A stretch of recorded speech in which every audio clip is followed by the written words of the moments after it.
Yo almana ya bika jirtan marattu nageenyi keenya ka waaqaa koromummaadhaa koonni raamadde sanaadha qabu warra sanii barihin akkam nu bultan nagaa nu bultanii saniin jenna warra sanii dhihin ammoo akkam ooltan nagaa ooltanii fayyaa nu ooltanii saniin jenna warra guyyaa saafeyaa guyyaa gaarii sanii hawwinaa warra immoo hirribaaf qophootan nu obsaa sagantaa kana booda ammoo hirriba gaarii sanii hawwinaa salaamullahi alaikum wa rahmatullahi wa barakatuh asham harka fuune welcome baganagan ana dufu baganagan gara Shabbo media duftani sanin janna hunda khaysanu gawa qaras nagan alhamdulillah wal nudebse garni saba yetu maqali sa ulfatu alhamdulillah rabbil alamin janna bukum salamullahi alaykum wa rahmatullahi wa barakatuh ga hunda khaysanu triya gara Shabbo media ti waga qobatenya no ballesi wandu banu no midaksi khatibatenya le no midaksi yanan waga idan desa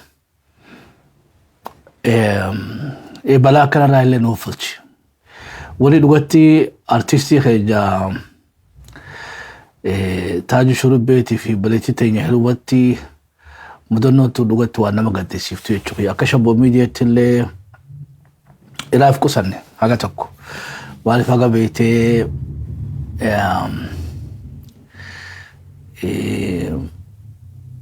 halan je fanu jande usne hato ammo naman usiftu yechuki balinan udon kaysan senne gababinan namu wafacafati hammatu namu damso khaynya yechuki yoni rabbi khaynya janno ya rabbi nigarta dati lugabe te jasaf jarti jiddu jutu sumato beha warena ammo akahil was damne taaju shurubeti sadamne bardabne khuris dabun barata kaychuki yoma nini sinamo duwe wal kitama wataka garagarum mankaf isinis inninis nama duwe ammo gurbaan abraran nammi beete tana hunda khaysa isinis jalala innis jalala haye khawataka khaysan jira ammo gurbaa kana yechuki gurbaan kuni isa wajini lubbu khanne kharadera khanunda walin imalani bahara lubbu isani gurgurani tarkanfatani video line arke yechuki isa harki cabe buca daima hara dukusate doni gubbati akati akalafati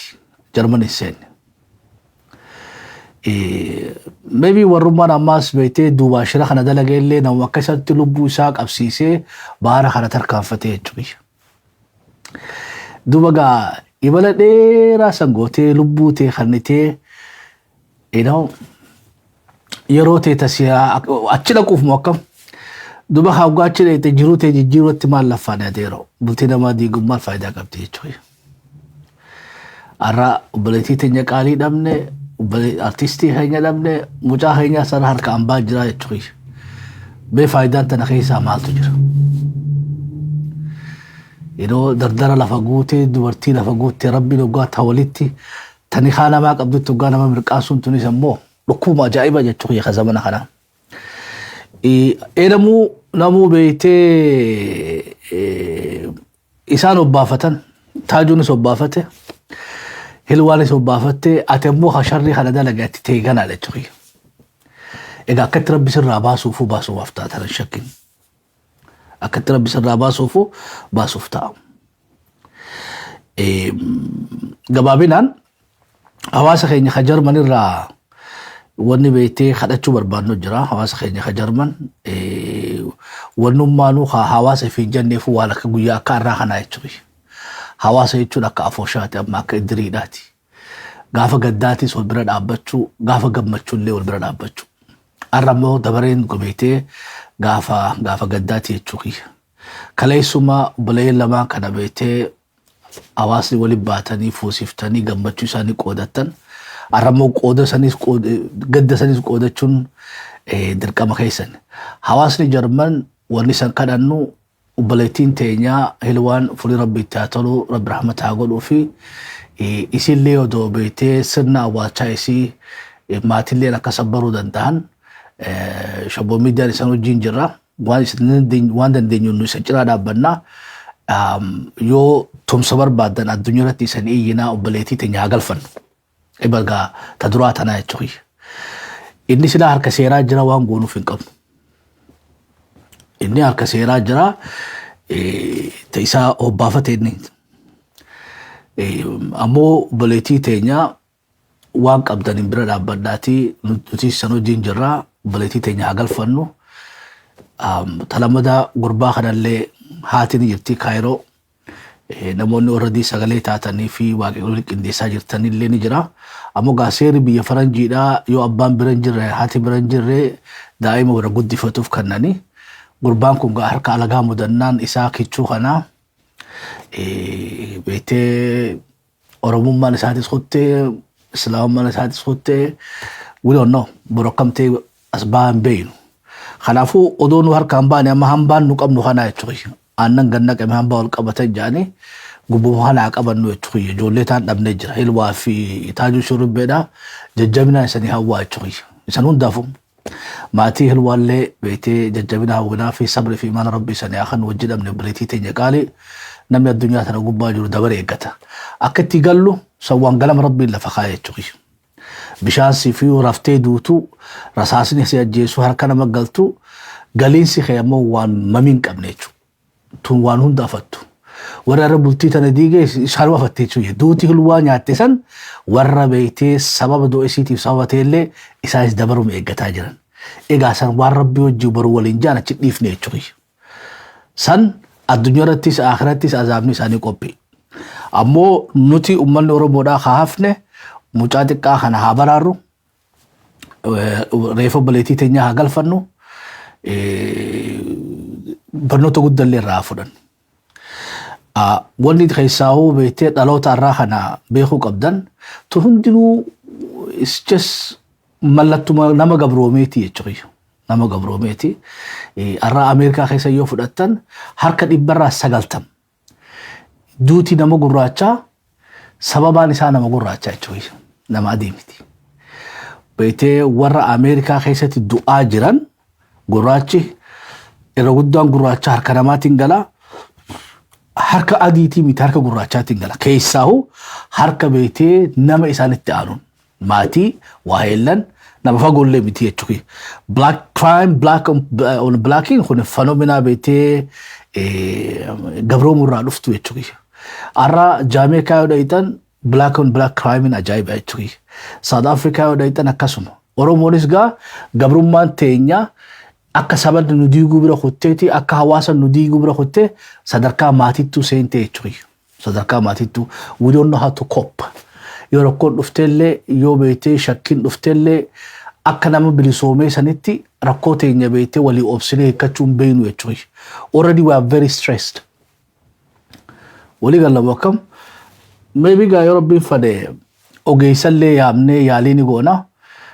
Maaliif barnoonni guddaan irraa fudhannu rakkoo mana keessaa akkatti kan nu beeku qabna. Eberhaa waa hedduudhaan nu harkaa badeedha. Akka aadaatti immaa ni qabna sila. Akka aadaatti yoo jaasaaf jaartiin jidduu rakkoon jiraatti. Yoo jaartiin jaasatti naafti yoo jaarsi jaartitti naafellee akkatti beekte waan kanii jira jechuudha. Akkatti qaama isaan jidduu seenessanillee irraa qabanii jira. Ammoo gaa yoo hawaasni tokko akka hawaasatti funkshiiniin goone keessaa dhaloonni irraa kuni aadaa dhabuun tuni gatii akkana nama kafachiifte adeeroo. Wanni beektee aadaa teenya jabeeffannu jennuuf wanni diin keenya jabeeffannu jechuufi tanaaf jechuudha. Namni beektee aadaa gadhiise gabra jettee booranti. Namni aadaa fi gadhiise gabra. Namni islaamummaa fi gadhiise kiristaanummaa fi gadhiise namni waaqeffatummaa fi gadhiise amantuu feetee qabaadhu. Amantii qabaachuun wanni beektee namaa gaarii akka wal amannu nama gootii jechuudha. Kanaafuu hawaasa keenya ka Jarmaniif waa'ee gurbaa mucaa kanaa I think akkuma hawaasattuu dhayxanii gaafachuu dandeessan na fakkaata. Abbaan hinduun lubbuun ni jira. Abbaan yoo konsentii godhe beektee mucaa isaa mucaa miikawaa balleessee abbaadha. Abbaan harka seeraa jira. Mucaan kiyya bika akkanaan haa jiraatu jechuun nama danda'a fakkaate. Mirga san waan dhabiratti fakkaattu gaa abukaattoo barbaachiftee hawaasni kuni ka'ee abukaattoon sanillee yoo barbaachiftee qabamee fi gaa hawaasa keenya keessaa namni beekteef qabee mucaa kana nu guddisu hanqa haatii dhuftuufu hin dhabamu na fakkaata. Yaaduma jechuudha. Keessaa gaa hawaasni keenya beektee hawaasni Harargeedhaa tumbaan guddoo isan gubbaa jirti jechuudha. Fi hawaasi Arsilleen fi Oromoon taanillee walii dirmadhaati gurbaa kana dubbii gurbaa kana amaanaa sanitti haa taatu dubbii obboleettii teenyaa reefillee sirnaan galee fi obboleettii teenya akka boqottu kanallee nu cinaa dhaabbadhaa isaniin jala ilmaan ayyaa. inna lillahi wa inna ilayhi raji'un duuti si immoo waan hedduu garaa nama nyaatu jechuudha. Waan hedduu garaa nama nyaatu kana olillee itti deemuun barbaadu dubbii waan gaba beetee seeraa jirtuuf akkasii fi akkanarra amma beetee ubbaleessi mucaa keenya kana haa baraarru reefka keenya biyyatti galfannee haa awwaalannu taafte gaa harka seeraatu jirtii sanii jechuu barbaanna.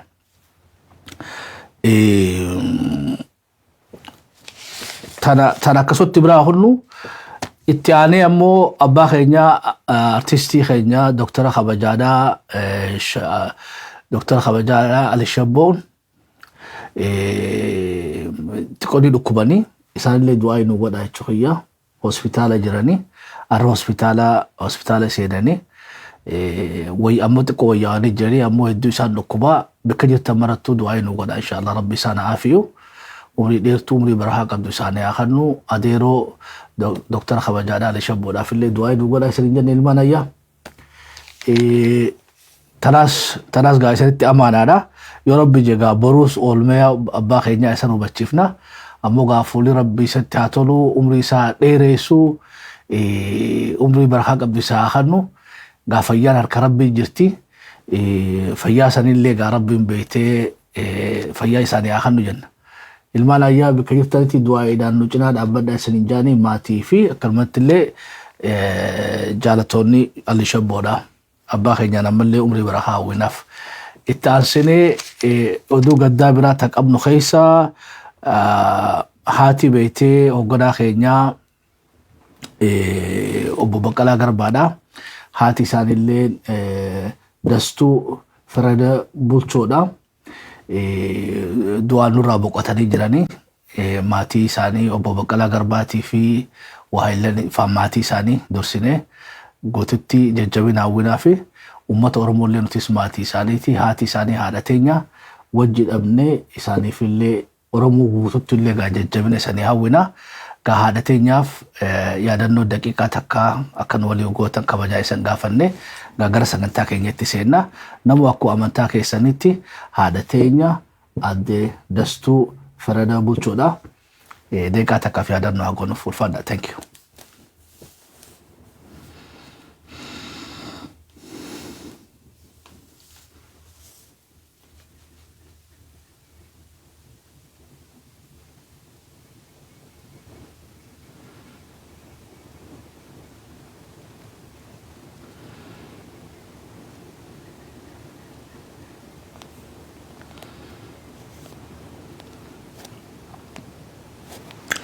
Hayyee galatooma hundi keessanuu irra deebiidhaan gaa maatii isiitii fi obbo Baqqalaa Garbaadhaa maatii isaanii guututti fi ilmaan Oromoodhaa jajjabina isaanii hawwinaa isaanillee seenaa isaan haa yaadattu nagaan nu boqodhaa jennaan.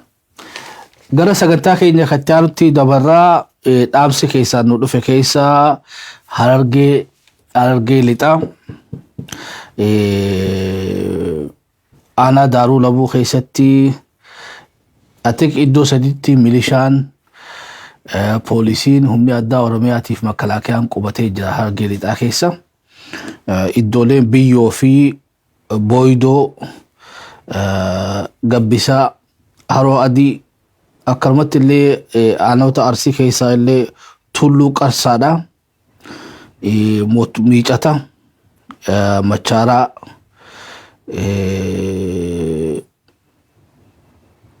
qubbii sadiiti. Iddoo adda addaatti gaa waraanni kun kaampii sadii gurguddatti qubatee ummata Oromoo irratti xiyyeeffannaa ummata Oromoo miidhaa jiraadha gabaasaan nu galaa jirtu. Dubbiin amma Harargee lixaa keessa deemaa jirtu lixa Oromiyaa waan kaleessaa Wallaggi keessumachiisaa bahee waan Gujiin keessa baatee san nu yaadachiisaa jechuudha. Waan akkanumatti illee tuulamni keessa jirutu arragaa gara Harargee lixaa dubbiin dhuftee jirti. Harargee baatee sitti as deemti jechuudha. Wanni takka nuti beeynu maali bakka biddiin jirre aarreen jiru. Bakka qabsoon hin jirre hidhamuun hin jirtu jechuudha. Yoo qabsoon hin jirre hidhamuun hin jiru, gidiraan hin jirtu, ajjeefamuun hin jirtu.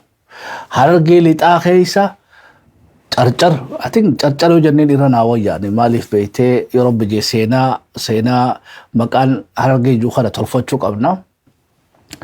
fugugi goro fugug amma fugugi fi carcari. So carcar keessatti gidiraan arraa ummanni keenya keessummachiisu jiru wanni garsiisaa maali? Ummata Oromoodhaa hanaannoo carcariitu falmii jabduura jiraadha.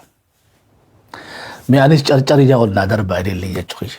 Naa galatoonfadha. Maaliif ta duraatti galatoonfachuu qabna. Oromoon hidhamuu jirtii, tumamuu jirtii jechuun maali gabaabinaan? Qabsootti jirtii jechuudha. Oromoo fi sibiilli amala akka tokkoo qabanii jechuudha. Lakkumoo diimeessitee uwwiftee cafayituun jabaachaa deeman. Oromoon yoo uleen irraa xiqqaattee beektanii laaffataa jechuudha. Sibiiliis akkasi biyyee nyaatamu akkam ni danda'aweeti biyyee nyaattee biyyee ta'a. Kanaafuu aarsaan obboleeyyan keenya, maatiin keenya Harargee lixaa keessatti yeroo ammaa tana keessa kafalaa jiran kuni amma carcar keessa kafalaa jiran wanni isiin garsiiftu egaa maatiin Oromoo irraa maatiin takka malee qabsoo Oromoo dabalamteedhaadha. Eewa carcariif naa galatoonfadhaa abaabuu naa darbaa fi du'aa illee godhaaf. Hawaasa keenya Harargee lixaati wanni jennuuni jarana nuu galatooma eba nuuf tumamaa jirtanii jennaan. Nuuf hidhamaa jirtanii jennaan. Nuufi beektee hadhaatan hundaa'uu dhandhamaa jirtanii isaniin boonnaa jennaan gootummaa keessaniin. Ubbalee beektee har'a ilmaan keessaniitu daggala jiraa fi abdii kutannoodhaaf mootummaan isa reebaa jirtii jennaan. Ebargaa qabsoo jirtuutti hawaasa isaa miidhanii jechuudha. Ammoo Koongoo teenya Harargee lixaatii wanni jennuuni adeeroo ummata gaaratti hin fixinaa jennaan. Ebar hanqummaan daggala seene sanu dura mee haa hidhachiifnu haa jabeeffannu. Uleedhaan akka ummata nutti yaasinaa uma jennaan. Uleen beektee wallaggaa san harkaa baaftee wa jennaan. Gujii san harkaa baaftee bikki isan tumaa jirtan tun hundinuu dhiiruma taatee as baate. Sogaa qabsoo Oromoo keessaa namni beektee taraa tana if booda'ane Arsii fi Harargeedha jechaa jirraa jechuudha. Aragaa eega uleedhaan Harargee seentan abuu waan akkana toleen agarree jechuudha. Ebargaa ammoo ulee karaan keessanii cufamuuf ta'a. Dhaabbadhaa uummata keessanirraa. Wanni takka ta'isanii hin galle keessaa wanni hubanneewu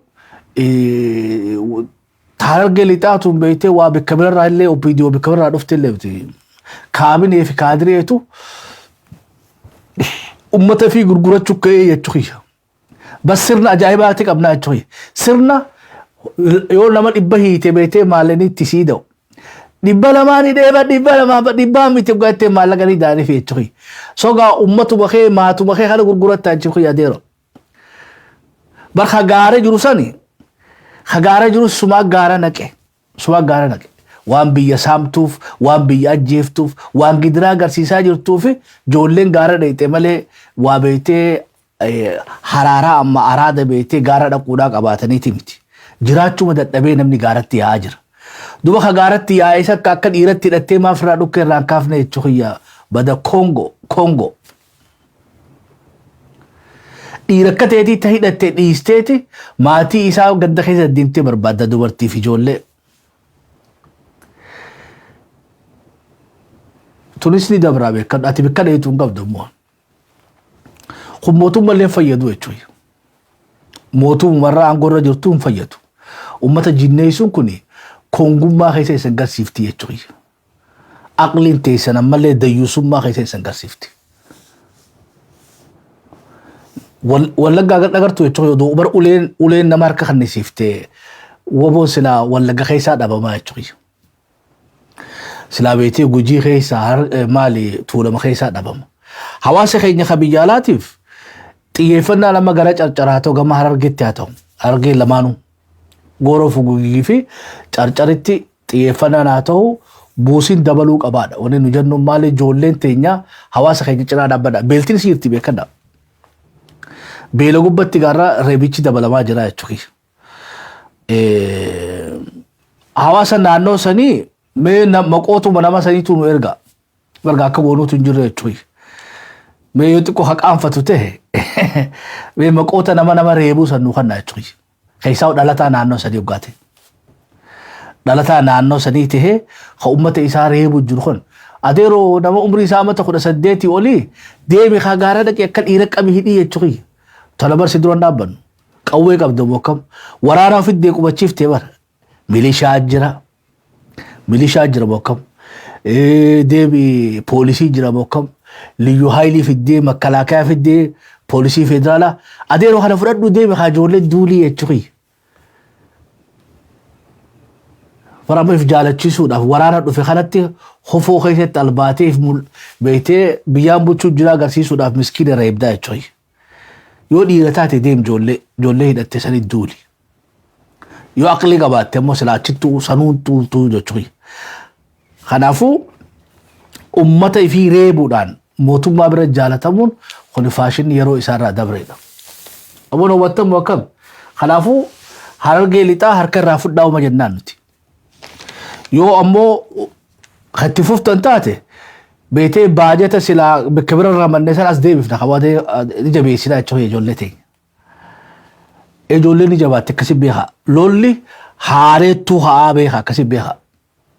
Jinneessuuf deemtanii Harargee haaree jinneessuuf deemtanii yoo harka irraan fudhanne qabeetee Wallagga beetee dishkaa hidhachiisisanii hambisaa seeoleetii fi hambisaa seenaatii fi birgeedii ክፍለ ጦሪ የለቦቅል ጡራሰን ኸበር አማ ኢኑማቱ ጥየፈና ከያ ችረታ አይችይ ዋን ቀምኑ ረት ደደዋና ችረት ሰቦደ ኸደርሰ ጉረቴቲ የሰደቁቴ ሰኒ ላላ አይችይ አሞ ኡበሌን ከኝ ኢፍ ጎርሳ ኑቲ ሎሊ ስርኖጅ ቀብነ ማለ ኢሰኖጅን ቀብኑ እንጅርቱ ኡመተ ፊህ ሚዲና ኡመተን ጅኔሲና biyyabucha sanin rakkoon qabnu jechuudha. Yoo warri beetee kaabinee fi kaadireen waraanni bilisummaa Oromoodhaa nagee isan dhooke nuu himaa sanirraa qabnaa jechuudha. Nuti xiyyeeffannaan keenya sanii miti. Warra aanaa bulchitu, ka godinaa bulchitu, ka beetee ganda bulchitu, adeera lolli keenya si wajjii miti. Billaa aleeka si wajjii miti. Maagata ibiddaa fitti asin deebisini jechuudha. Imalli kun kara Finfinneetiin nu dhiisi. Si wajjin lolan qabnu. ummata miitu kana dhiisi. Hawaasa keenyaan ammoo jajjabaadhaa bikka ibiddin jirre aarreen jiru bikka beetee qabsoon hin jirre qabsoo hidhannoo hin jirre beetee hidhamuunis hin jirtu. Oromoon hedduu kanaafuu hidharraa isni hafna. Boo hidhee danda'ateera kun mana dhuunfaa hundaa keessa hiitan qaanii teessa mana hidhaa guuteeti amma Harargee lixaa mana barnootaa guutaniiti mana dhuunfaa fatti nama hidhatan jaan. Hiitee dandeessaa adeeroo nama miiliyoona 70 dayyuusa. Meeqa rabbi si haa qaceelchu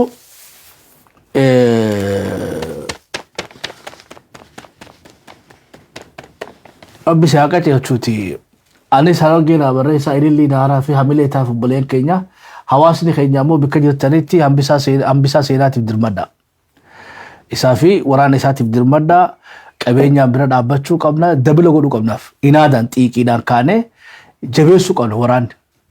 Eega tuttuqaan guddatte beetee ni qooqanii jechuudha. Yoo ijoollee teenya jabeessine amma bara amma Wallagga keessa namni nama reebuun jiru jechuudha. Dhiisan. Maaltu qooysa kaabineef kaadiree hoggaa beetee ati gargaarsa irraa dhifte waraana keetiin ni qooqanii jechuudha. Yoo waraana keenya jabeeffanne hidhannoo isaanii jabeessineef beetee gargaarsa gahaadhaan bira dhaabbanne isaanuu beetee kaabineef kaadiree ta'e nu guuysanii hundinuu cirootti walitti qabamtanii yoo rabbiin fedhe fagoo miti jechuudha. Kanaafuu hawaasni keenya Harargee lixaa cinaa dhaabbadhaa isaniin jennaa. Hawaasa keenya Harargee lixaatiin fi Harargee bahaatiin illee qabsumaa tana qabaa jabaadhaa. Qabxii ittaantu nu dabasa adeeroo. Ayee qabxiin biraata irraa haasoo barbaadnu keessaa irreechaas deemuu jira. Irreecha kana hora sabaa godhanne rabbi irreecha dura amma fatanaan guddoon nu eeggattu fayyada warri anis Harargee jechaan galatooma ulfaadhaa buleen kiyya qabsoo jiraadha mallattoon amma beetee Harargee kaa keessa kunne jechuudha amma galata rabbiiti amma Harargeedhaan jabaadhaadha jirra jechuudha. Qabsumaatti tana qabaa mudhii hidhadhaa adeeroo mudhii hidhadhaa bar hawaasni adeeroo kaabineef kaadireen tun bar qawween hin deemtu adeeroo sodaatina woo sodaatina kheyriidha garii ofirraa itti bobbaa kaasanu itti bobbaa ofirraa gorfadhaa itti maguddoo si ergaa gorsaa yoo didees ka geessaa bika dhiiraasan walii galamu akkam itti isanii biratti dhumina jechuudha nama isan dadhabdan maqaa isaa sirratti nu erga qaama dhimmi ilaalutti isiin dabarsina jechuudha nutis irra deebiidhaan waraanni bilisummaa Oromoodhaa kaabinee fi kaadiree gandaa aanaa godina wajjin qabnuti rakkoo wajjin qabnu biyya teessan hawaasni keessan bulchaa adeero ammoo haqaan bulchaa uma isaanii jennaa bar hagasuma lolli keenya sirnicha wajjinii isan wajjin miti kanaafuu haa ifitti asin deebisina qabsoon garas deemaa jirti ifitti asin deebisina yennaa maaga deebiddaa waa'ee irreechaa qopheen beet gabaasaan nu dhufaa jirtu keessa mootummalleen warratti qophiirra jirtiiti akkamitti akkam goonarratti harkaa wal qabanii jechuudha harkaa wal qabanii nuti ammoo mootummaa Kongo baare diyor mootummaan tun beete mootummaa I don't know beete wanni dhabar I don't know laalee ban namnummaan fayyaa qabu isaan keessa hin jiru bar namarraahu beete akkamitti isanii bar namnummaa isaan filatanii muudakkuru nama ajaa'ibsa bar dayyuusa filanii hawaasa keessaa qushura kanatti aangoo ol kannanii jechuudha meema tanas keessaa bahu irreecha if duraa himnaaf jechuudha ammas mootummaan akka harabbaatee ulaa isanitti hin cufne irreecha nagayaan dheeyxanii akka nagayaan galtan kaayyoon isii akkasuma irra deebina akka shabboo miidiyaatti hokkoran barbaadu wuccuu aadaa uffattee wuccuu aadaa ta'eetii hafana sii taatee akka gandan nuu deebitu barbaadu Oromoon nagayaan baatanii kololluuf isanii jechuu kiyyaban wannummaan qabsoodhaaf gaara jirruuf lubbuu Oromoo baraaruudhaaf harka qullaa jirta adeero namni harka qullaadha amala toluu qabaa jechuu kiyya yoo aarsaa kafalu barbaadde waraana keenya bira dhaqe yoo irreeffattee galuu barbaadde immoo aarsadee fi hora Finfinnee dhaqe naamusaan dhaqa naamusaan gala poolisiin Oromiyaatii fi humni addaatiin illee keessummaa teessan tana fayyisee abeebeedhaa keessummaa ta'e harka lamaan simadhu ilmaatu yoo aqila taate bishaanii fi daabboodhaan simadhu keessummaa teenya nuu kabaji nullee isanillee mootummaa dhaqaa nagayaan dhaqaati gala qabsoo ammoo gaaratti hawala garru irreecha booda walitti dachaanaa jennaan beette mooyyaane nu tokko aqumii gooti moo kam nuti saamma siisfaayirii goone jechuu kiyyaa mootummaa wajjin hanqa ijoolleen teenya tun nu dhoyxee nu galtu nuti hokkoran goonu Kongoonis hokkora firraa dhiisaa jennaan wanagin walii gallamoo kam wanagin yaa'ii dhiisaa nuti yaa'iin goonu sees yaa'iin godhinaa ijoolleen tun dhuftee too yaada isii dabarfattee dhuftu dhaamsa achirra dabarfachuu qabdan maalii kan jennu gargaarsa beetee waraana bilisummaa Oromootiif galatoomaa jaan taratan ilmaatu irreechi baranaa kuni irreecha galatoomaa ta'uu qaba irreecha beetee galatoomaadha waraana keenya dalagaa jabdu dalagee mata kana kanaafuu waraana bilisummaa Oromoodhaa qeeroof qarreen bahaa galatoonfadha takka lammaffaa lagannaa labsadha ilma Oromoo taatee beetee wuccuu aadaa suuqii Oromoo irraa bitadhu kaadeera bar waan isan hin galle keessa sababa irreechaati bar industirii guddaadha jechuudha industirii turizimii guddaadha nama miiliyoon 10 amata dabre kan dhufe namni miiliyoonni 10 adeeroo yoo xiqqaate toora biliyoona 20 baaftanii galtanii jechuudha biliyoona 20 irraa haga 50tu directly or indirectly maallayni baha duba khabargaa qotee bulaa humamee qaba godaansifte jechuudha amatu irreecha dhufteeti galii ati fiddee beeytee dukkaana zabargaatii fi gizaachawuu fi shaangizaa irraa odoo maallaqa keechi ganneeytee galtaa inni kanaanii gaagamoo jaarachuudhaaf Oromticha godaansisa jechuudha irreecha akkasii yoo nurraa hafe jechuudha irreechi Finfinnee irraa qotee bulaa godaansisu kun dhaabbachuu qaba akkatti dhaabbachuu kan danda'u maali maallaqa keessan Oromoo irraa waa bitadhaa taraatan lagannaa labsinee jira arra inumaatu baatii lammaffaa isaatii fi guyyaa 14 shabba arra kuno Juulaa 12 irratti labsinee jechuudha lagannaan akka ajaa'iba deemaa jira lagannaan keenya baa fi caa qaba. Aan eenyu jenne moo ni yaadattani mee aan eenyu naa barreessaa. Aa eenyu jenne.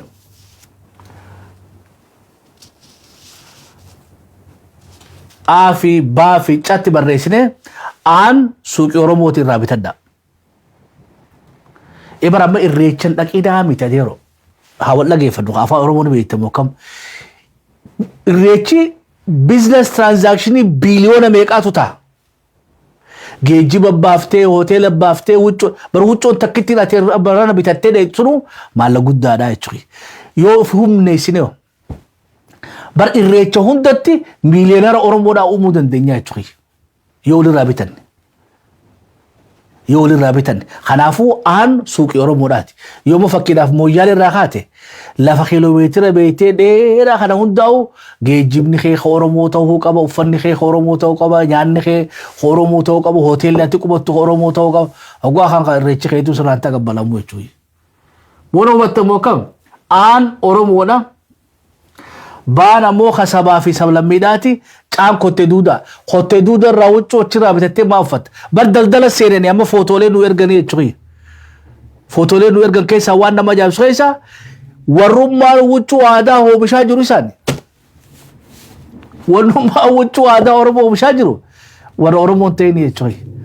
Duba gaanaa miiliyoon 10 dhufteeti biliyoona 50 Finfinnee ganneexee deemtaa isaan kanaanii gaagamoo ijaarachuudhaan qotee bulaa keenya yaasan jechuudha. Bari ifirra gabbisu jira. Ifirra qo'isu jira. Yoo ammoo taraa tana barnoota guddaa kennitaniif jechuudha. Nama kana lakkoofsiisaa hagana ga'u kuni yoo naamusaan qabeenya isaa lagannaa isaa kana hojii oolfatee suuquma Oromoo irraa bitadhaa bakka suuqiin Oromoo jirutti. Yoo suuqii Oromoo harkuu baattan suuqii sabaaf sablamii irraa bitadhaa caa lagadhaa gaa irreecha kanarratti gaa qabxiin tokko waraana keenyaan galatoomaa jechuun lammaffaan lagannaadha ajandaan irreecha baranaa sadaffaan beektee tokkummaa walii dhaama. Keessaahuu godinoota beektee obboleen keenya warra naannoo waraanni jirurraa dhufan hunda nu galatoonfadha. Sadigalee bokkam ka Wallagga irraa dhufu ka Iluu Baabur irraa dhufu ilullee nama ka seentee jirti warra Gujii fi Booranaa fi Tuulama Walloo hagana galatoonfadha. Harargee fi Arsiidhaan immoo jabaadhaa jaan. Egaa beektee amma jalqabamu akkam hamilee walii kannaa muuxannoo wal geeddara telefoona lakkoofsaa walii kannaa informeeshina walii kannaa muuxannoo walii geeddara walitti dhufuu tana keessatti hoggaa asirraa galtan qabsoon hidhannoodhaa bikka hundaanuu kaka'uu dandeessutti walii gallamu akkam hoo miti kaadeera hoo qofaa miti hoon bilisummaa nuun fiddu jechuudha. Dhiichisa qofaa miti carraa walitti dhufuu kana keessa neetworkii keessan uummattanii lakkoofsa wal jijjiirtanii qeeroof qarreen bargaafa wayyaaneen hiite achi wal bartee bar arahaa wal bara baleen keessan hojii wal bara warra keessaahuu hawaasa qabsoon hidhannoo keessa jajjaboo gaggeeffamtu aarsaa gurguddoo amata kana guutuu nu kafalaa baaniif nu galatoonfadha. Thank you jaan hoggaa Wallagga agartan. Thank you jaan hoggaa beektee Tuulama agartan. Ebarga hamilee lama hannetiif hinje. Hoggaa Gujii agartan Boorana agartan. Hoggaa beektee Walloo agartan galatoomaa jaan. Obboleen keenya kan Walloodhaa uffatina hoggaa gaddeemtan. No. Haga beektee Finfinnee seentanuu uffatina. Ammas gabeetee nama akkasiin nurra ajjeesanii jira jechuudha. Faannoo karaa baatee akkasiin ajjeefne uffata keessan dhoofadha. Uffata keessan dhoofadha. Hin uffatina haga beektee bikka sirnaa geessanitti. Hoggaa gala deemtanis ifirraa baasaa dachaasaa keessa kaayadha. Kaayadhaati deema kun Walloodhaaf jechuudha. Warri Walloo walumanne warri Walloodhaa onneen sibuttee beektee faannoon akka isanitti hin taphanne. Kana sanitti dhaabna meegaan dhiichisaa amata dabareerraa kana Safaariikoom ammas. Tokkoffaa naannoota qabsoo hidhannoo keessa gaggeeffamu hawaasa naannoo isaa irraa dhufe galatoonfadha. Kannaafuu kannallee yoo an biraa dhabdan irreessallee taatu kannaaf. Bishaan bitaaf buna bitaaf galatoomaa jaan duraa ka'a. Aadaa Oromootti beektee niitii gootaa bishaanuu dura waraabbatanii jechuudha. Dinqa goota kaan taraa tana obboleen keenya warra qabsoo hidhannoo gaggeessu jiru kana duraa ka'a. Dinqa kaayanii jechuudha.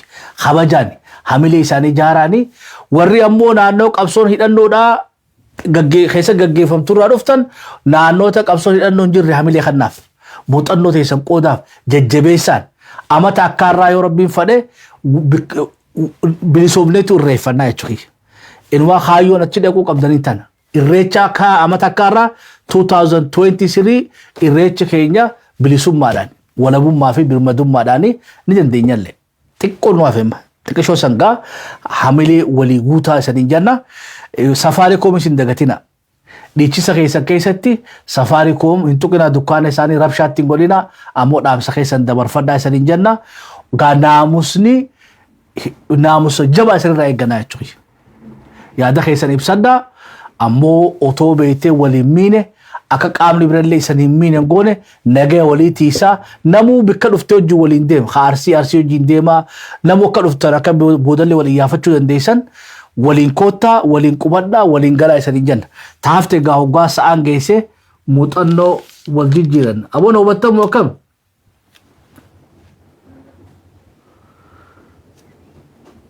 Politikaa barkaadeeroo politikaa irreechii fiifuu politikaadhaa jechuudha. Irreessi fiifuu politikaadha. Bar yaa'ii godhaa jechaa jiru nuti. Yaa'ii godhaa jechaa hin jiru. Waan gumgumii haatu mirguma keetii jechuudha. Waan gumgumiidhaa Oromoo wal odeeffachuu tana duris numa goote jechuudha. Rabshaan godhinaa, yaa'iin godhinaa, qabsoo keessa jiru jajjabeessaa, qabsoo keessa jirrellee akka qabsootti seenu godhaa, wal jala lakkoofsa walii jijjiiraa, wal jaaraa gala yaa'ii takka malee naamusaan qabsoon maa dhaabbachuu hin qabdu. Qabsoon dhaabbachuu hin qabdu. Irreeffachuu ififuu politikaadha. Beesha boora du'a qaamata dabree. Irreecha amata dabree irra nuwaa kaa'u guddoon naamusaan dheeyxanii naamusaan galu.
Anyway, irreechi beetee gaafa Sillaasee irraa jalqabii hogguu Oromoon dhuftee yaada ishii irratti ibsatti waan haaraa miti. Odoo usaa jennee nuun dhustu ijoolleen yaada isaanii ibsatan ammoo guddoon naamusa.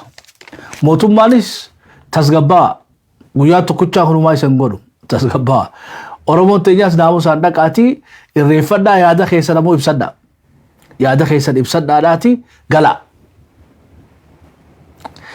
Hagas waaroonni jechaa jiru. Mootummaanis guyyaa maaliif takkaa irreecha Oromoon goote keessatti keessaa ijoolleen tuulama odoon dhiichiif odoo sirba isii keessatti waan himne hin deemtu jechuudha. Isaan amma irreechuma sanuu wanni dhaqaniifuu maali? Guyyaa san beektee amata guutuutti qophaa'u jedhanii bara. Amata guutuu dhaamsa dabarfatanii jira jechuudha. Amata dabree mariigaa hasalaa jira us jettuu sin usuu jechuudha. Walii galama akkam kanaafuu kun kaalcharu aadumaa irreessaatu kana jechuudha. Aaduma irreechaa kana usiin hin taatu. Ammoo wanni ta'a maali? Naamusa. Namatti hin bu'in. Fiifuu walitti hin bu'inaa, namatti hin bu'inaa, rabshaan godhinaa. Ammoo hoota yaada keessan firii ta'a ibsadhaa. mootummaadhaanis guyyaa tokkocha halumaan taatanidha. Ififuu yaa'ii jirti amma isan hojii yaa'iin gootu mootummaan. Ififuu beektee washaan lahablaabi deemaa jira. Isan hojillee waan yaa'ii godhanatti fakkaatu isanillee yaa'iin godhina. Ayyaanni kun beektee naamusaan dheeyxanii naamusaan ammas irreechi kan nagayaati beekadha. Irreechi jechuun waan beektee dirree lolaati miti. Kabajumaan dheeyxee irreeffattee galta. Naamusni haa eegamu ammoo free speech san kabajamuu qabaafidha. Beegaa oolmee waraana bilisummaa Oromootti isin deebisa.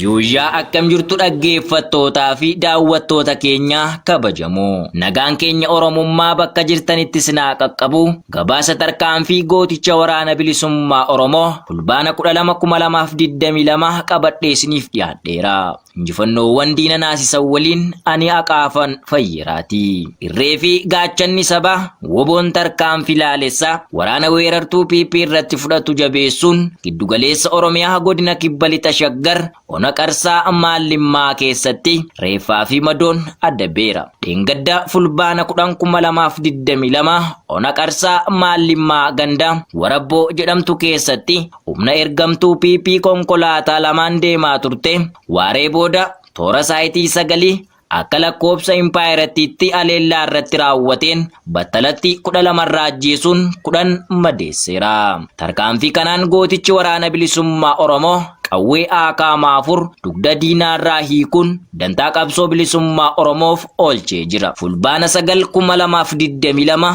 godina Gujii Lixaa Aanaa Suurroo barguddaa iddoo addaa Hincinnii bakka jedhamutti haxee hidhuun saroota garaa isheef deemtu kan farra riphee lolaa ofiin jettu gootichi abbaa haqaa akka waraabessaatti uummata keessa ari'uudhaan aanaa Suurrootti galchee jira. Jajjabeen woboo zoonii giddugalaa fulbaana 12/2022 barii suubiin aanaa Gindabaratii fi Abunaa Gindabaratitti ergamtoota PP marrachiisaa jiru. Aanaa Abunaa Gindabarat gandoota ollaa magaalaa aanaa kan taate ganda Somboo Wallisoo fi Konootti lolli adeemaa jira. Aanaa Abunaa Gindabarat gandoota akka Harbuu Gubbaa, Gammadaa magaalaa Culluttee, Dirree Faajjii fi Gurraa Jarjaraatti ergamtoonni PP akka dansaatti adabamaa jirti.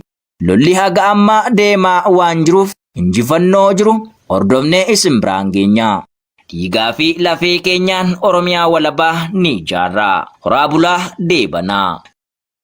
Mirgaangala jennaani isaan saagala toomanii meegaa oduu gara washaan laablaabitti isa deebifnaa. Safari koomiidhaa Abdiisaa Baachaa jirraadhaa galatoomin jaan yoo tana hunda qeeqaatiin bahee Abdiisaa naa galatoonfadha at least guyyaa muraasa keessatti gabbaanaadha. Safari koomiin Adaamaa fi Baardaaritti yaaliidhaaf banuuf deeman fakkaata dalagaa seenuuf deemanii haga ammaa ammoo gaafiin Oromoodhaa deebisaan harkanne ta safari koomiidhaa. Abdiisaan haganumaa gabbaatee dubbachuu keetiif ulfaadhu olaanaa Gammadaa ammoo anyway tana akkuma bira kun warri gaafattee yoo qabdi tana kaaftan FIB irraa jalqabee Gammachuu Ayyaanaa akkasumatti illee Dajanee Xaafaatii fi gurbaan ikoonomistii san warri ajandaa kan harkaa qabaachaa turtan maaloo waan jalqabne bikkaan galmaan hagaan beektee irra laffaatanii arganne galatoomallee ni jirti jechuudha. Lakkiin nu haftee nu ciraa dhaabbadha illee ni jirti usuun nu baaftu Abdiisaadhaan galatoomin jaan. Abdiisaadhaan galatoomin. Thank you very much. Haganumaa gabbaateetu guyyaa muraasa keessatti waan jiru laallee obsine ummataaf gabaasaa kanninaadha. Oromoon isa irra dhiifattee jechuudha. Ammas isa nu fayyadu ta'a. Isnoo dhabadhaas. Nuti waan beektee Safaarikoomiin nu godhuun qabu jechuudha. Ala jirra ammoo isan argachuun san nuuf akka nama harkatetti ilaallaa jechuudha. Mirga keessaniif dhaabbataa jirra. Dubbii gurra nu buuftan sirna nu qabsiiftan kanaafuu waan jalqabdan bikkaan nu gahaa uma saniin jenna. Dubbii Safaarikoomii bal'inaan gaamee warra dubbii tan harkaa qaburraa eeggannaa qabxi itti nu dabarshaboo. Dubbiin kaabaa eenyutu nama nagaa irratti lolli gaggeeffamaa jira. Amma leenjii tana laalaa jechuudha. Lafti tun lafa Anfarii sana dogoggoruu baadhee abiyyi rakkoon isaa waraanaa isa hin jenne beekan. Waraanni amma kan beetee lola dhaqee dheessu qofaa miti amma. Kan beetee dirree leenjitti boo'ullee harkine jechuudha amma.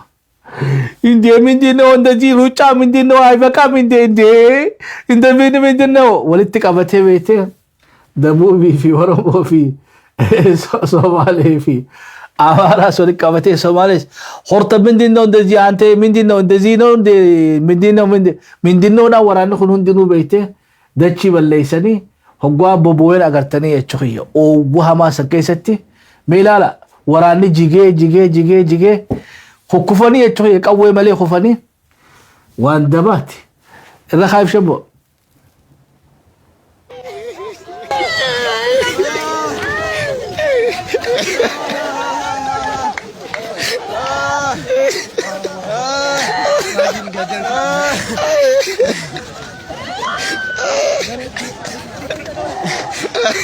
Cheese bomb no.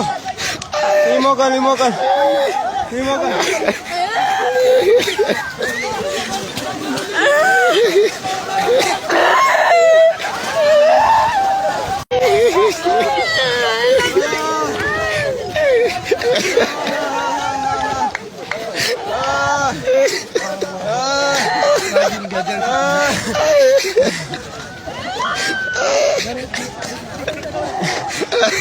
Cheese bomb no.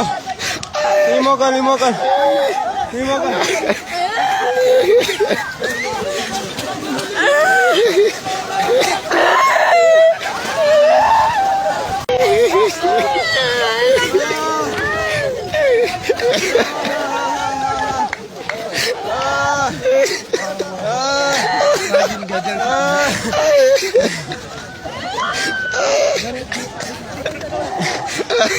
Cheese bomb no.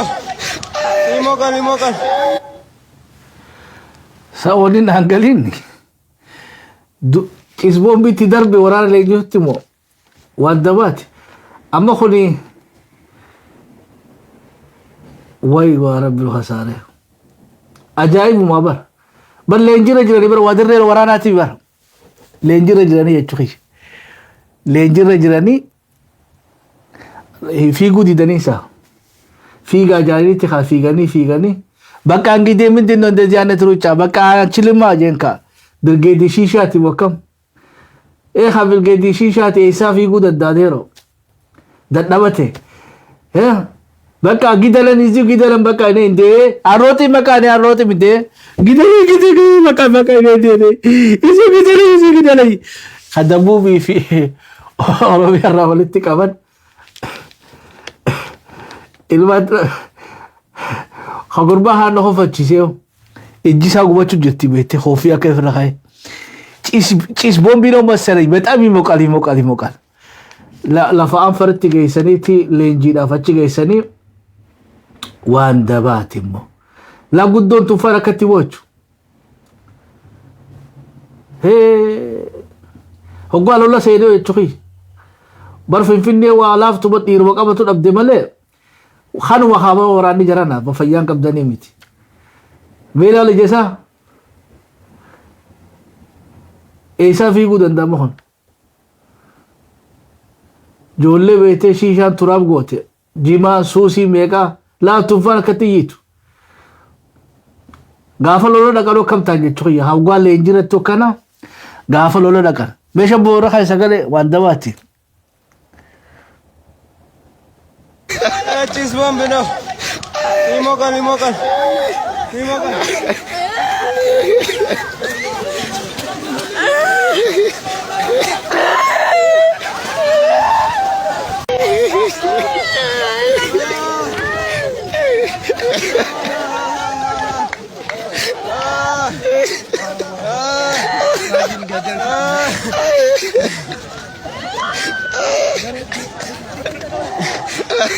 Cheese bomb no. Limokan.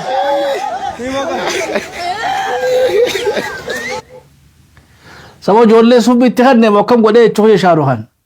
Bar afamanii jedhanii bar meeshaa akka gaarii garsiisin jechuudha. Bar waa ilmi namaa lafa dhuma lafarra jiranii bar afamanii jedhanii. Sun bitti kanneen moo Himbe hududuke wanaf ni lafa guute bar. Ila garta guutani bal lafa guuta la. Warri gamasifa nafne chuqi. Fi gudi darit wala cisbon biti darbeza. Eberga rakom motumma tana chuqi. Wan dabati. Amma khudamri lola chuqi. Bar finfinneen dhiiruma dhabdee saniin jee dhiiruma dhabdee malee abiyyi waraana qabu haduratti san beeyne chuqiyya ba haduratti san ayya lolatti harkaf kanna dirree leenjitti harkaf kannu kunis kaa quduruma rabbiiti quduruma isaati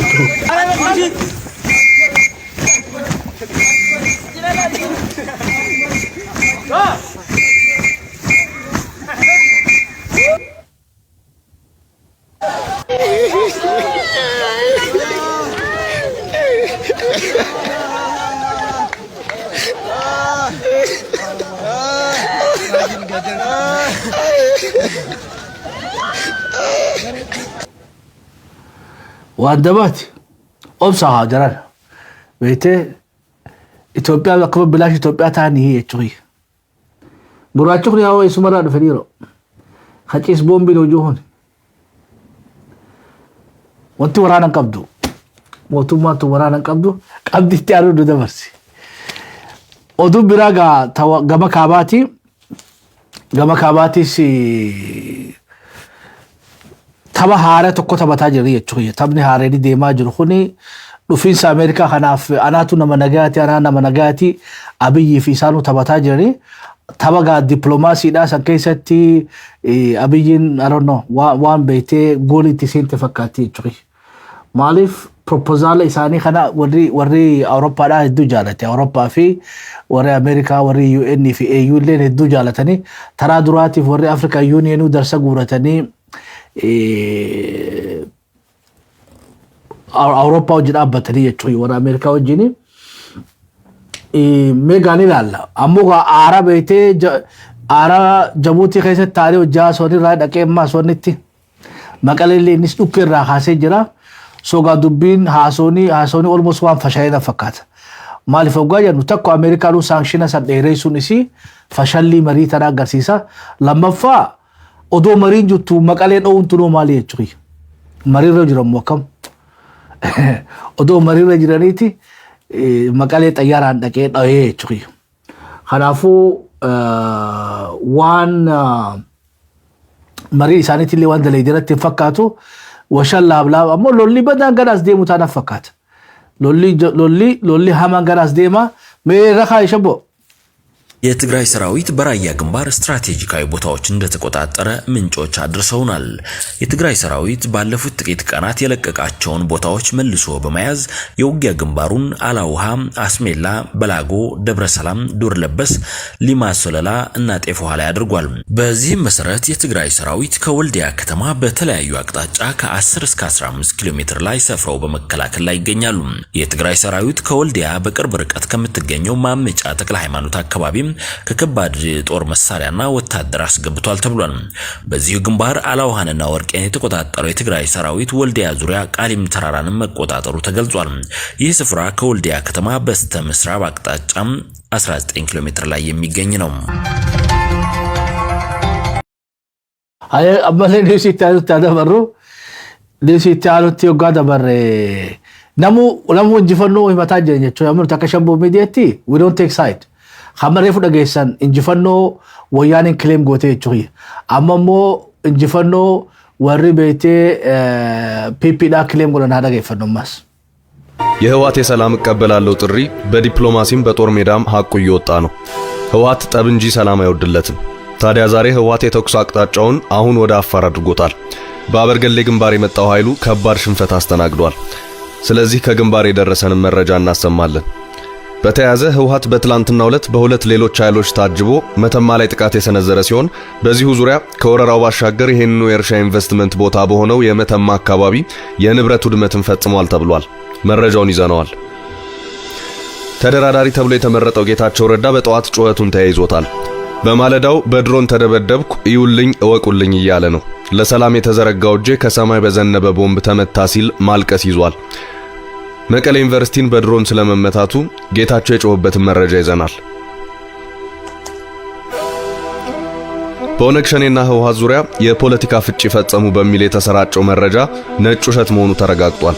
ከዚሁ ጋር በተያያዘ የረፋዱ ጥንቅራችን የሚያደርሳችሁ ሰፋ ያለ መረጃ አለ።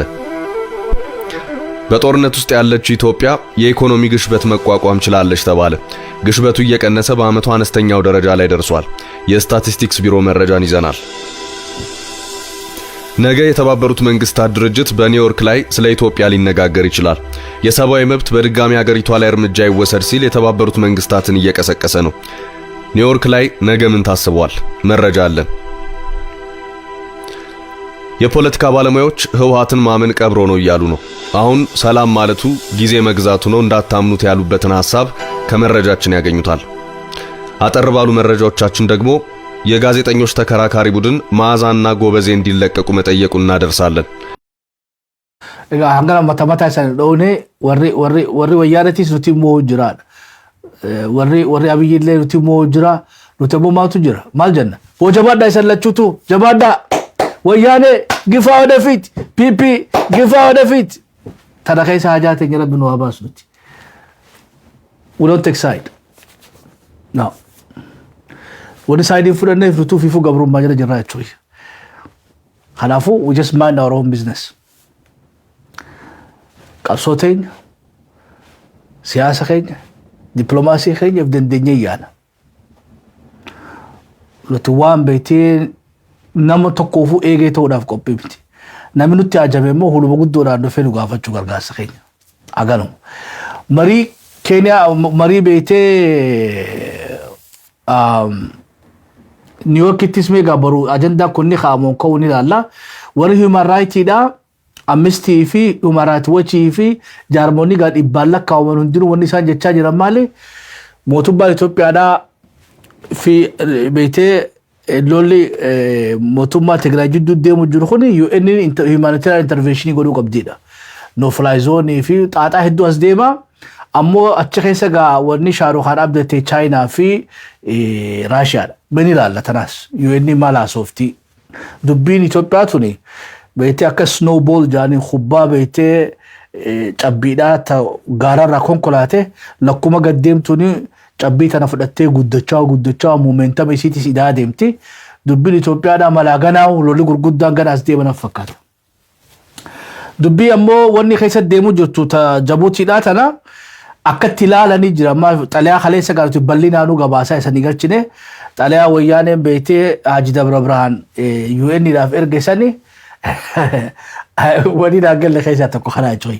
Wanni Itoophiyaa wallu afaanii hin qabdu bar wanni Itoophiyaadhaa seera addunyaa irratti bilisa baasaan tokko mootummaa tokko jalatti waa irra guddaa miidhuma irratti hajaa isaa himataa jechuudha. Ifin mootummaanuu bakka isaa buutee dubbattu hin jirtu bilisa baasaa tokko. Ammoo eenyu dubbataaf ifiif dubbata miidiyaa kannanii fi facilitation. Bar wayyaanee UN dubbataaf jechuudha. Waan ajaa'ibatti irraa kana. Tuggaa maaliif egaa namni hidhatee kabajaa qabaadha. Namni hidhatee falmate protokoli kun hundinuu dalawadeero hoggaa humna qabdu namcha humna qabu yoo bilisa baasaa ta'ee dhagaanidha. Haji Dabra Birhaanitu UN-dhaaf waraqaa katabee UN dubbisee telefoona hojii haasawanii bara.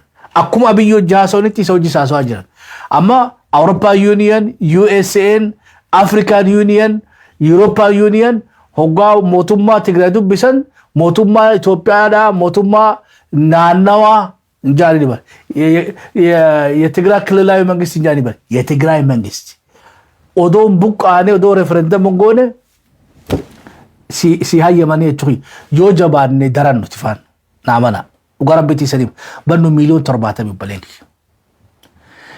ላልነሚ ሰልፊ ነከረ ሲረኔ ቹይ ኤምባሲ ዳዳ ሰሩ ቀጠሮ በለማ ቀብደፊ ከጀርመን ተወሰደ ከባር ሲዳ ከኔዘርላንድ ማለት ቢከሰን ደንታሳኔ ነሙ ኤገታ ዮኑ ጀባኔ አዱኛ ለፊፉ ሚለኸኛ ረኩፍቲ ነው ዩኤን ማን ባናቱሩ የኦሮሚያ መንግስት የቴኖ ጃሶፍቲ ኢትዮጵያ ዳሜ ሪዮ ጆቹንጋ ናማ ቤቴ ኢትዮጵያ ማስለሊሱ ሚሊኪስ ለሊሳ خرطة كايزا ما سممو تكشو خرطيغري خانتي متاني ني تغري مو ني تغارودا وإثيوبيا ما ورا اللي سورة تكو أما مو هدو واي أمة تغراي فني أسو ويان اللي نغرغارا مي إلالشي إساني واي مري بيتي أرارا تن بيتي جبوتي ديما جتورتي ريوتما جاتي لغيفن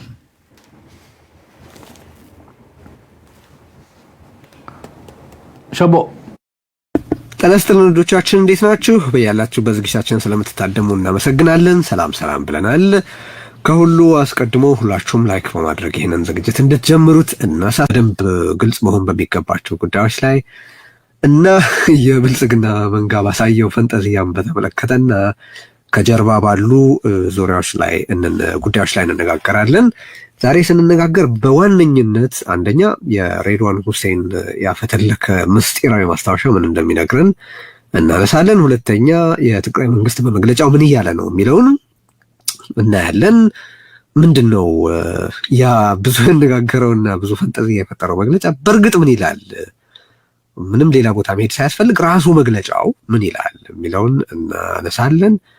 በተጨማሪ ከድርድሩ ጀርባ ያሉ ያልሰማችኋቸውን ወሬዎች እና መረጃዎች እናጋራችኋለን። አብይ አህመድ ስለገባበት ቅርቃር እናወራችኋለን። በተጨማሪ በአሁኑ ወቅት የአብይ ጀነራሎች አስመራ ናቸው። ለምን አስመራ ሄዱ? ምን እየተባባሉ ነው የሚለውንም በተመለከተ እናወራችኋለንና አብራችሁን እንድትሆኑ ነው የምንጠይቀው። ሪዮትን ደግፉ። በብዙ መልኩ ተደራሽነቱ በዛሬው ዕለት የጅቡቲው ድርድር አልተካሄደም የሚል ማደናገሪያ ዘመቻ ሊከፍቱ እያሰቡ ነው። ስለዚህ ስምሪቱን አውቀናል። አስቀድማችሁ እንድታውቁት ነው። የጅቡቲው ድርድር ያለምንም ጥርጥር ተካሂዷል። ያለምንም ጥርጥር ያውም ለመጀመሪያ ጊዜ ብቻ አይደለም። የትግራይ መንግስት በይፋ ከዚህ ቀደም ምስጢራዊ የሆነ ግንኙነት መደረጉንና የሲቪልና ወታደራዊ ባለስልጣናት መገናኘታቸውን ጠቅሶ ነበር። የኢትዮጵያ መንግስት አንዩዥዋሊ አልተካሄደም ብሎ አልካደም። በዚህኛውም ድርድር ላይ ይሄ የጅቡቲውን ድርድር በተመለከተ የሬድዋን እና የጌዲዮን ጢሞቴዎስ ቅሬታ የነበረው ምስጢራዊነቱን አልጠበቃችሁም የሚል አይነት ነበር። እሱም በተመለከተ ምን እንደተባባሉም እናወራችኋለን ዛሬ ማለት ነው። ግን ከዛ በፊት ከየት እንደመጡ የማይታወቁ ዝም ብሎ በራሱ ሚዲያው ሲደልቃቸው የከረመ የብልጽግናና ተዛማጅን ብላቸው የብልጽግና ነሰሪ ላይሆን ይችላሉ፣ ግን ከብልጽግና ጋር በጦርነቱ መካሄድ የሚስማሙ ግን ብልጽግና ጦርነቱ እያካሄደ ያለበት መንገድ የማይጥማቸው በበቂ መጠን የትግራይን ህዝብ ስላልገደለላቸው የሚያዝኑ ቡድኖችም አሉ እና እነሱንም በተመለከተ ጭምር ነው የምናገረውና የብልጽግና እና ተዛማጅ መንጋ ያለ ቅድመ ሁኔታ ህወሓት ለመደራደር ተስማማ፣ በወታደራዊ ረገድ ስለተሸነፈ ነው ወዘተረፈ የሚል ሐሳብ እያነሱ ሲፈነጥዙ ተመልክቻለሁ። እኔ እንደው በእውነት ደጋግሜ ነው የምገልጸው የእንግሊዝኛ ቋንቋ ይህን ያህል የኢትዮጵያ የፖለቲካ ችግር ይሆናል ብዬ አስቤ አላውቅም። ወይም የእንግሊዝኛ ቋንቋ ብቻ አይደለም የተጻፈን ነገር በሚያውቅ አስነብቦ እንግሊዝኛ በሚችል ሰው አስነብቦ ያለውን ትርጉም በትክክል ተረድቶ ምንድነው እየተባለ ያለው የሚለውን ያለመረዳት ችግር ይሄን ያህል አገራዊ አይመስለኝም ነበርና የተረዳሁት አንድ ነገር እሱ ነው። ለማንኛውም አንዱ ለዚህ መደናገር አስተዋጽኦ ያደረገው የዋዜማ ሬዲዮ ነው። የዋዜማ ቅጥፈት ምንድነው? አለቀድመ ሁኔታ የትግራይ መንግስት ለመደራደር ተስማምቷል የሚል ነው። ዋዜማ የመንግስት ጥሩምባ ነው፣ የመንግስት አፍ ነው፣ ምንም ጥያቄ የለውም። ከዚህ በፊትም መንግስት አውሮፕላን ተመታ ብሎ ያወጣውን ዜና በቀጥታ ወስዶ የኢትዮጵያ መንግስት አውሮፕላን መጥቶ ጣለ ብሎ ዘግቧል። በኋላ የማይሻገረው ነገር ሲሆንበት፣ አዋራጅ ሲሆንበት መልሶ ይቅርታ ጠይቆበታል። አሁንም ተመሳሳይ ስህተት ሰርቷል። ምክንያቱም ዋዜማ ይሄን እየሰራ ያለው የመንግስትን የፕሮፓጋንዳ ዘመቻ ለመደገፍ ካለው ጽኑ ፍላጎት ነው። ባለፈው ከሰራው ስህተት ይልቅ አሁን ይሄኛው የበለጠ ስህተት ነው። ግን እስካሁን ድረስ ይቅርታ መጠየቁን አላወቅንም። በትግራይ መንግስት መግለጫ ላይ አንድም ቦታ ላይ አለቅድመ ሁኔታ እንደራደራለን የሚል የለም። ዋዜማም ሆነ ሌሎች እዚህም እዛም ያሉ በየፌስቡኩ በየዩቲዩቡ የሚጽፉ ሰዎች ይህን ከየት እንዳመጡት ራሳቸው ያውቃሉ። ግን ራሳቸው የፈጠሩትን ውሸት መልሰው አጭሰው በዛ ሰክረው ዲስአርም ቲፒኤልኤፍ የሚል አይነት ዘመቻም ጀምረዋል። እሱም በተመለከተ ምን እንነጋገራለን። ስለዚህ የመጀመሪያው ነገር ዋዜማና አጋሮቹ የፈጠሩት ቅጥፈት ነው። ይሄ በትላንትና ዕለት በወጣው የትግራይ መንግስት መግለጫ ላይ አለቅድመ ሁኔታ እንደራደራለን የሚል አንድም ቦታ የለም። አንድም ቦታ እና እኔ ሌሎች ሚዲያዎችም ቢሆኑ ለምን ራሳቸውን በዚህ ደረጃ ማዋረድ እንደሚያስፈልጋቸው አላውቅም። ምክንያቱም አንዳንድ ነገር ምልክ ፕሮባብል ያልሆነ ነገር መዋሸት ለምን እንደሚደረግ ይገባኛል፣ ባልቀበለውም ለምን እንደሚደረግ ይገባኛል። አሁን ይሄ የጅቡቲውም እንደዚሁ ፕሮባብል ነው፣ ግን መረጋገጥ የማይችሉ ነገሮችን በመዋሸት የሚገኝ ትርፍ ሊኖር ይችላል ተብሎ ሊታሰብ ይችላል። እንዲህ አይነት ነገሮች ግን በቀጥታ በማንበብ መግለጫውን ሄዶ በማንበብ ሊረጋገጡ የሚችሉ ነገሮች ናቸው። ኢንፋክት ያለ ቅድመ ሁኔታ እደራደራለሁ የሚለውን ተዉትና የወጣውን መግለጫ በትክክል ላነበበ ሰው በቅድመ ሁኔታ የተሞላ ነው። በሚገርማቸው ሁኔታ እነዛ ቅድመ ሁኔታዎች እንደውም አስቀድሞ የተጠቀሱት 4 ቅድመ ሁኔታዎች ማለትም የኤርትራ መውጣት፣ የቤዚክ ሰርቪስ መጀመር፣ የሰብአዊ አገልግሎት መግባትን ማለት ያለ ገደብ መቅረብና የምዕራብ ትግራይ ከጥቅምት 2013 በፊት ወደ ነበረበት ሁኔታ መመለስ በተባበሩት መንግስታት ደብረጽዮን ለተባበሩት መንግስታት በጻፈው ደብዳቤ ላይ በግልጽ የተቀመጡ ናቸው። ከ2 ቀን በፊት ነው እንግዲህ ይሄ ተጽፎ የነበረው። ባለፉት 2 ቀናት የተፈጠረ ምንም ተአምር የለም። ከዛም በፊት የሆነ ምንም ነገር አልኖረም። ይሄ ድርድርን በተመለከተ የወጣ መግለጫ የዛ ቅጥያ ነው። ግን አለቅድመ ሁኔታ እንደራደራለን የሚል የለም። አንድ ሁለተኛ cessation of hostilities ራሱ ብቻችንን እናደርጋለን የሚል የለም። mutually agreed cessation of hostilities ለማድረግ ፈቃደኛ ነው የሚለው ዩኒላተራልም አይደለም። ኢንፋክት ጦርነት በዚህ ዕለት በዚህ ወቅት አቁሜያለሁ፣ ተኩስ አቁሜያለሁ ዩኒላተራል የሚል የለም። ይህንንም ከየት እንዳመጡት እነሱ ይጠየቃሉ። ይልቅ mutually agreed cessation of hostilities ለማድረግ እንፈቅዳለን የሚል ነው። ያ ራሱ ምን ማለት ነው የሚለውን በደንብ ዛሬ እናብራራለን። ፓኬጅ ነው። cessation of hostilities አለ ምክንያት አይደረግም። ከዚህ በፊት ታስታውሱ ከሆነ ሳተርፊልድ የትግራይ መንግስትና ብልጽግናን አነጋግሮ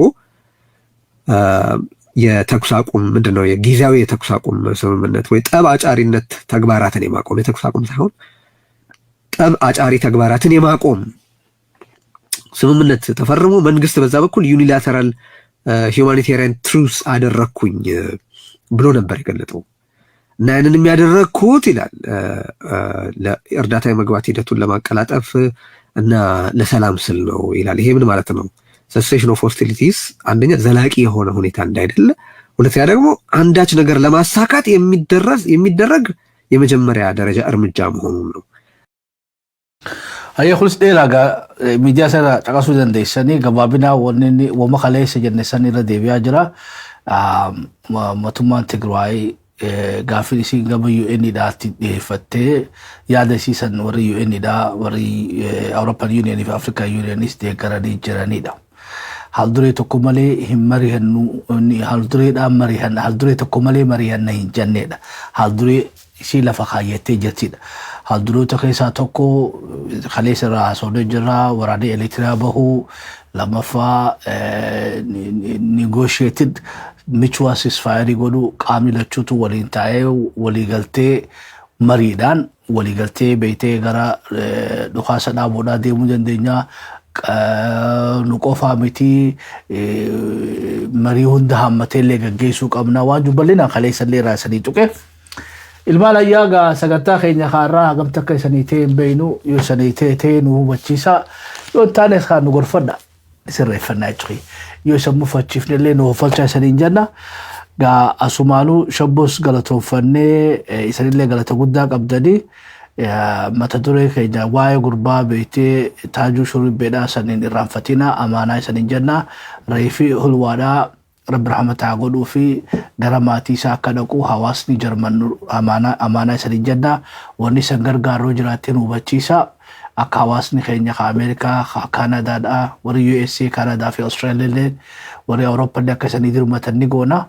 Ifa warri biyya Araballee isan gargaaruu dandeenya namuu hawaasa Jarmanii akkamitti sanaa gargaaruudha. Gaafiin teenyaa ganuma isanillee gabbaataniitu akka hawaasatti odoo dubbattanii keessaa beektee caayaan afranqalloo taatu caayam odaa bultum taatu some kind of beetiin dhabamtu afooshaaleeni gurbaan kun ilma beetiin afooshaanii qaba mee afooshaa isallee waan dhagoo barbaannaa jechuudha mee waan teessan irraa nu odeessaa reefi obboleettii teenya rabbi rahmataa godhuu fi maatii sitti akka deebi'u hagoon asuma dhugaa maatiidhaaf illee sabrii fi imaana hawwinaa isillee rabbiin jannata firdaus rabbi haa kennuuf diliisii rabbi araaramuu fi gaa isa waan jennuun hin qabnu jechuudha irraa harka heeraa jira ammoo mucaa isaa kan ammoo walii hadirman mucaa akka hawaasatti yoo deeyte mootummaa gaafachuu dandeessinaa fakkaatti yoo gorsii beetee abukaattoodhaa isa barbaachisee namoonni baratan jarman keessas guutuu addunyaa tana gubbaa abukaattoonni illee hedduu jira gaafii feetan nu dhiheessaa nuti ogeessa seerallee asirratti dhiheessinee waa'ee kanarraa illee beetee akka kallattii sanii kan godhuu dandeenya waliigalatti shabboo miidiyaan waan irratti san gargaaruu dandeenyu ta mucaatii fi tawaa'ee beetee obboleettii teenya gara maatiitti deebisuu irratti wal cinaa dhaabbachuu dandeenya ta artistii keenya ammoo gaddumaan bira kunnaa jechuudha hawaasa keenyaan ammoo tanarraa baran hawaasa keenya wanni jennuun sodaa rabbii haa qabaannu aadaa teenya haa yaadannu hawaasa irraa fagaatina dubartoonni keenya illee safuu teetiifan dardara keenyaan illee adeeroo tan heerumini guutteedha jaatti namaa kajeeluu namoo xiqqeenyatu tun xiqqeenya aadaa oromollee miti aadaa oromootii miti maatii beetee bultii namaa keessa seenullee seera jenneetti hin amannu warra waan akkanaa godhullee meebii sagantaan fuulduratti ni gorfannallee yoo saaxiluu barbaachiftillee gabbaanee saaxilla tunis gaawaa mata duree irraa dubbanne akkanumatti illee gaa abbaa keenyaa Lishabboon hospitaala jiranii du'aa nu godha rabbi isaan aafiyu saleessu cinaa dhaabbaddaa haati teenya gaa haati Baqqalaa Garballeen du'aan addunyaa irraa boqotanii isaanillee nagaan nu boqoddaa jennaani maatii isallee fi obbo Baqqalaa fi maatii isaa ilmaan Oromoo hundaa'u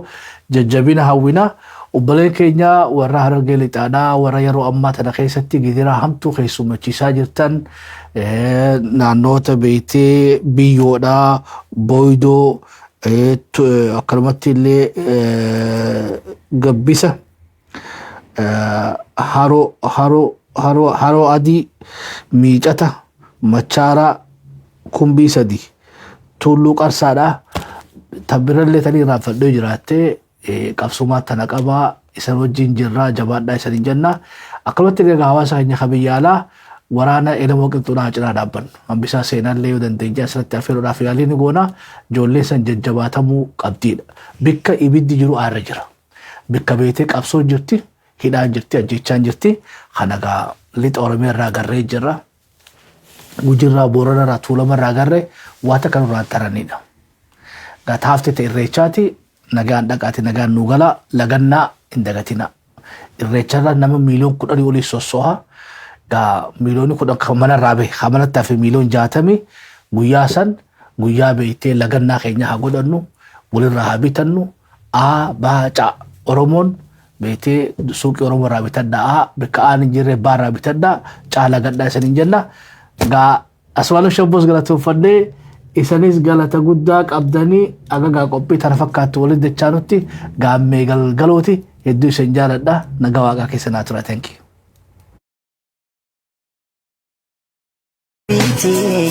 Adaaf abbaa dhabuunsaan oda rabbiiti daa'imman kana gargaaru oda lammiiti dharra ilma namaa jalqabaaf dhumasa tilmaamuni in ulfaata waan hundoo makeessa ilmi namaa dakkalaa turee bule adaaf abbaa dhabuunsaan oda rabbiiti daa'imman kana gargaaru oda lammiiti dharra ilma namaa jalqabaaf dhumasa tilmaamuni in ulfaata waan hundoo makeessa ilmi namaa dakkalaa turee bule adaaf abbaa dhabuunsaan oda rabbiiti daa'imman kana gargaaru oda lammiiti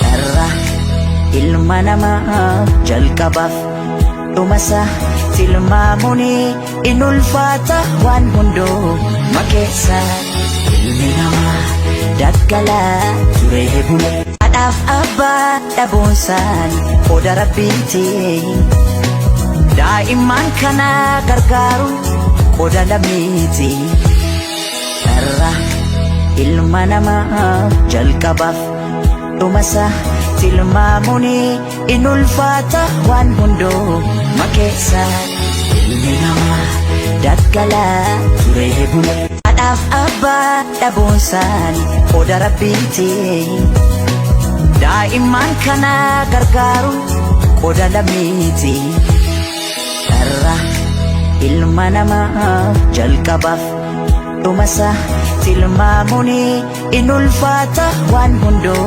makeessa ilmi namaa dakkalaa turee bule haadhaaf abbaa dhabuunsaan qooda rabbiiti daa'imman kana gargaaru qooda lammiiti har'a ilma namaa jalqabaaf dhumasa tilmaamuni inulfaata waan hundoo makeessa ilmi namaa dakkalaa turee bule haadhaaf abbaa dhabuunsaan qooda rabbiiti daa'imman kana gargaaru qooda lammiiti har'a ilma namaa jalqabaaf dhumasa tilmaamuni inulfaata waan hundoo makeessa ilmi namaa dakkalaa turee bule haadhaaf abbaa dhabuunsaan qooda rabbiiti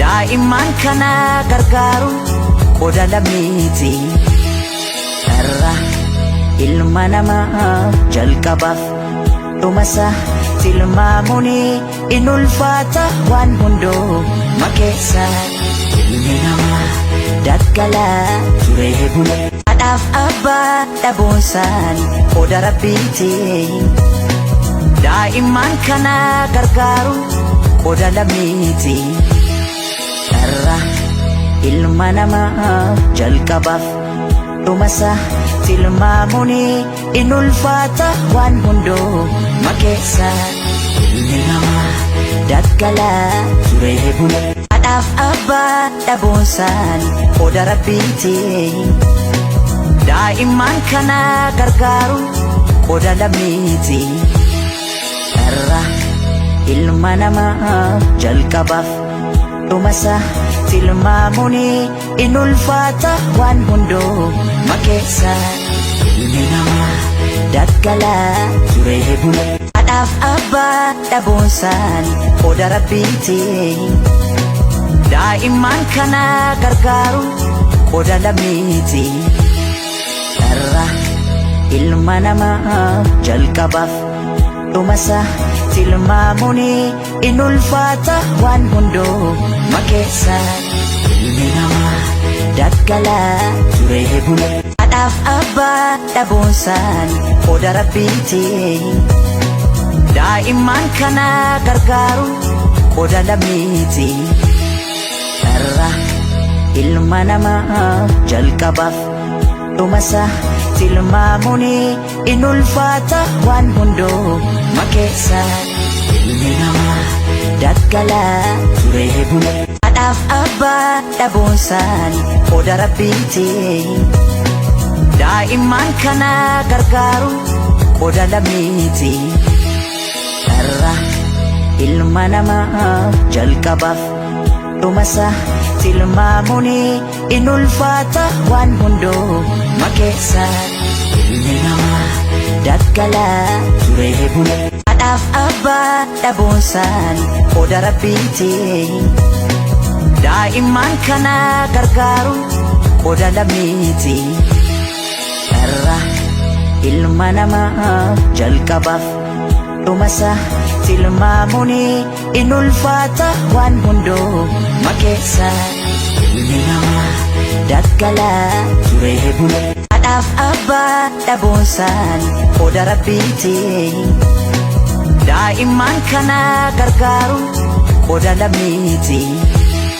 har'a ilma namaa jalqabaaf dhumasa tilmaamuni in ulfaata waan hundoo makeessa ilmi namaa dakkalaa turee bule adhaaf abbaa dhabuunsaan qooda rabbiiti daa'imman kana gargaaru qooda lammiiti irra ilma namaa jalqabaaf dhumasa tilmaamuni in ulfaata waan hundoo makeessa ilmi namaa dakkalaa turee bule adhaaf abbaa dhabuunsaan qooda rabbiiti daa'imman kana gargaaru qooda lammiiti irra ilma namaa jalqabaaf dhumasa tilmaamuni in ulfaata waan hundoo makeessa ilmi namaa dakkalaa turee bule adhaaf abbaa dhabuunsaan qooda rabbiiti daa'imman kana gargaaru qooda lammiiti irra ilma namaa jalqabaaf dhumasa tilmaamuni in ulfaata waan hundoo makeessa ilmi namaa dakkalaa turee bule